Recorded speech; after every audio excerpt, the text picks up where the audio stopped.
Hey James, how are you doing today? Emma, I'm doing great, feeling fantastic. How about you? Everything good on your end? Oh, I'm wonderful. Thanks for asking. Really excited for what we're covering today. It's something I know so many of our listeners are curious about. Hmm, absolutely. And speaking of things that truly make English click, have you ever noticed how some English speakers just flow? Their words connect smoothly, their voice rises and falls naturally, but when you try to speak, maybe your words feel a bit flat or sound a little robotic, even if your grammar is perfect. Yeah, I know exactly what you mean, James. It's like a missing musicality, isn't it? You know the words, you know the rules, but something about the rhythm feels off. It can make you wonder, why does my English sound unnatural even when I'm saying the right things? Absolutely. If you've ever felt that disconnect, like your English isn't quite dancing to the right tune, then this episode is specifically for you. Today, we're diving deep into the secret sauce of natural English, its rhythm and flow. By the end of this episode, you'll not only understand why some English sounds more natural, but you'll have practical ways to start making your own English flow beautifully and confidently. Get ready to discover the music of English. Welcome back, amazing English learners, to Speak English Clearly through podcasts. I am Emma. And I'm James, and we're truly thrilled you've joined us today to explore the fascinating world of English rhythm. And of course, our brilliant vocabulary host, Miles, will join us later to shine a light on some key terms that will help you describe and understand English flow. You know, we often focus so much on individual words and grammar rules, which are important, yeah, but the real magic, the part that makes English sound truly natural and effortless, lies in its rhythm and intonation. Many learners feel their English sounds a bit flat or choppy. It's a common frustration. It's like you have all the instruments, but you don't quite have the sheet music for the song. Our main topic today is precisely that. Unlock the rhythm, how English flow really works. We're going to break down why some English sounds so natural and, more importantly, how you can achieve that same seamless flow in your own speaking. Think of English not just as a collection of words, but as a melody. Every language has its own unique song. When you learn to hum along to that song, not just recite the lyrics, your speaking becomes incredibly powerful and natural. We're going to show you how to find that melody and make it your own. Yeah, absolutely. And to help you truly grasp these concepts, we've created a fantastic free PDF guide for this episode. It's packed with examples and exercises you can use to practice your English rhythm. And, of course, Miles will be here for his invaluable vocabulary spotlight. Stick with us through this episode, and you'll walk away with a whole new ear for English, ready to make your speaking sound more natural than ever before. That's a great question, James. Many English learners often focus on pronouncing every single syllable with equal emphasis, right? They think if they just say all the words clearly, it will sound natural. But here's the thing. English isn't a syllable-timed language like Spanish or French. It's actually a stress-timed language. So that's the big difference. What exactly does stress-timed mean for someone trying to speak more naturally? Yeah, it means that some words in a sentence are naturally longer and louder, while others are quick and almost whispered. We call those longer, louder words stressed words. They carry the main meaning, and they're like the big beats in a song. The words that aren't stressed are quicker. They're the filler sounds that connect the important bits. So, it's not about making every word distinct, but about highlighting the important ones and rushing through the less important ones. That's quite a shift in thinking for many. Absolutely. Think of it like a drum beat. If you hit every drum with the same strength, it sounds monotonous. But if you hit some drums harder and faster and others softer, you create a rhythm, a groove. English works the same way. The stressed words hit the strong beats, and the unstressed words quickly pass by on the weak beats. That makes a lot of sense. So, we're not aiming for perfection on every single word, but rather for hitting those stressed words clearly? Exactly. And this isn't just about sounding more native-like. Understanding stress timing is crucial for being understood. Native speakers listen for those stressed words to get the main message. If you stress everything equally, it can actually make it harder for your listener to pick out the important information. So, it's not just a stylistic choice, it's fundamental to clear communication. That's a huge takeaway already. Yeah, totally. Once you start listening for these strong and weak beats, you'll hear English in a whole new way. It's like unlocking a hidden layer. Which brings us perfectly to our next point. How do we actually find those stressed words, and what kinds of words usually get stressed? So, James, we know that not all words are created equal in English rhythm. Some get stretched and emphasized, while others are quick and soft. How do we figure out which words carry that beat, that stress? Yeah, that's where the idea of content words versus function words comes in. Emma, this is a really powerful concept for understanding rhythm. Tell us more. What are these content words?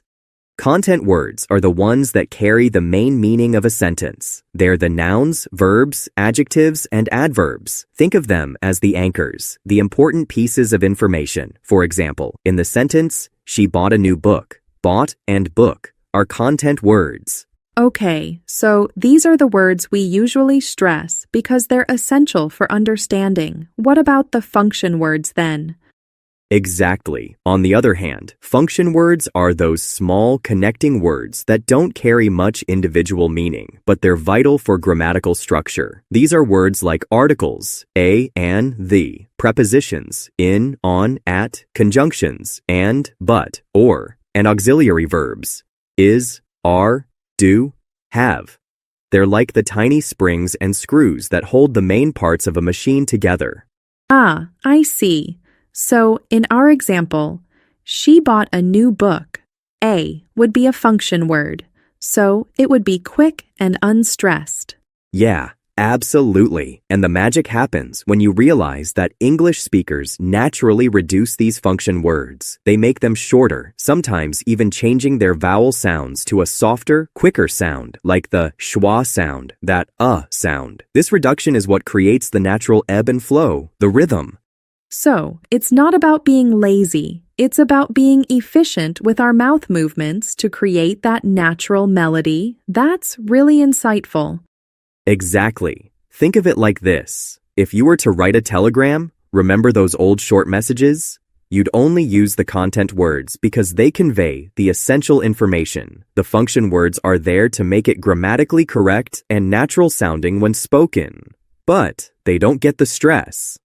Understanding this difference immediately helps your English sound more natural and less flat. That's a brilliant way to think about it. It's like discovering the blueprint of English rhythm.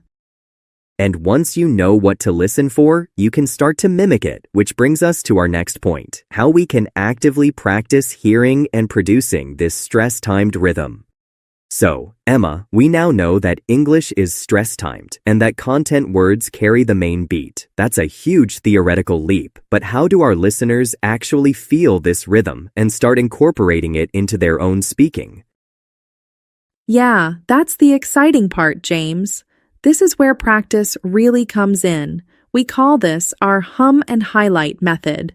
It's a fantastic, low-pressure way to train your ear and your mouth. Tell us more. Hum and highlight sounds intriguing.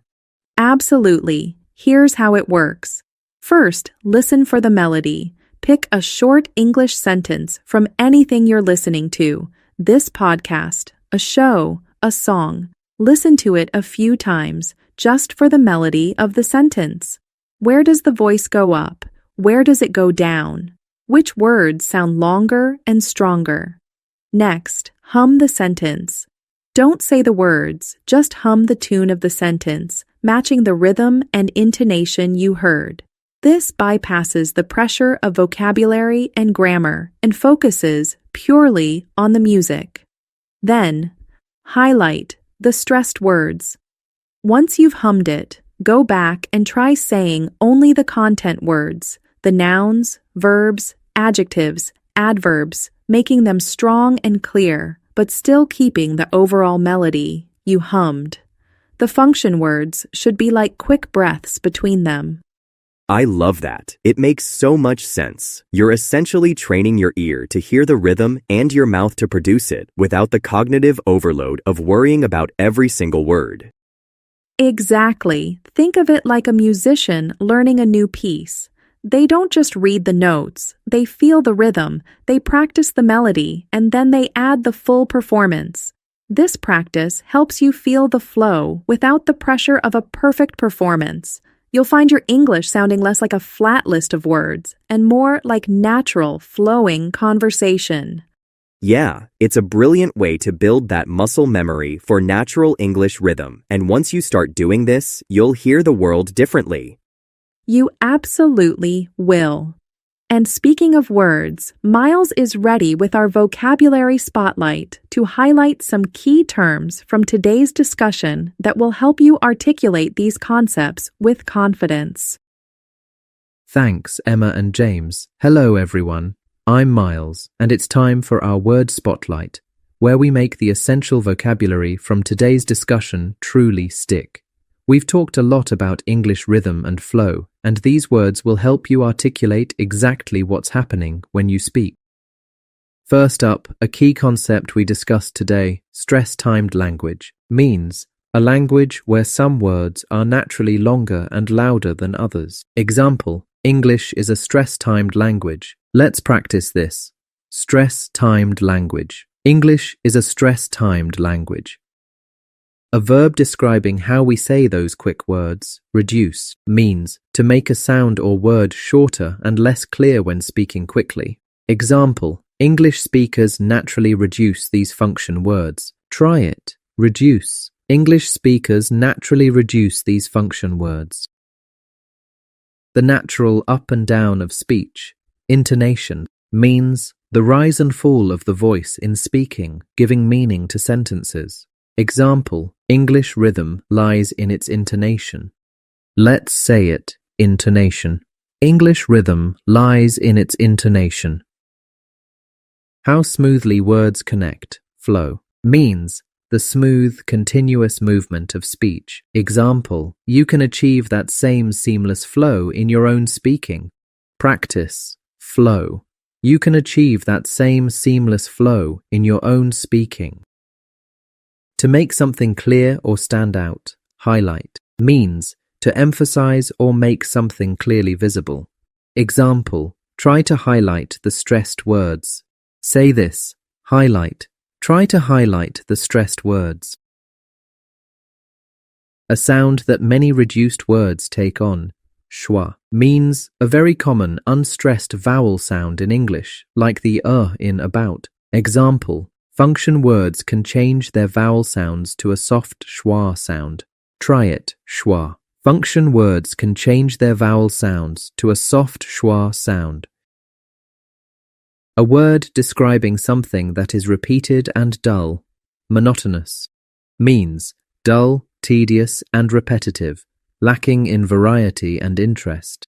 Example, if you hit every drum with the same strength, it sounds monotonous. Practice, monotonous. If you hit every drum with the same strength, it sounds monotonous. Finally, a powerful word for expressing yourself, articulate, means to express thoughts, feelings, or ideas clearly and effectively. Example, you'll be able to articulate exactly what's happening. Say it with confidence. Articulate. You'll be able to articulate exactly what's happening. Fantastic work, everyone. The more you hear these words, actively practice saying them, and consciously use them, the more naturally they'll become a vibrant part of your active vocabulary. Keep listening, keep practicing, and you'll find these words naturally living in your own confident voice. Back to you, Emma and James.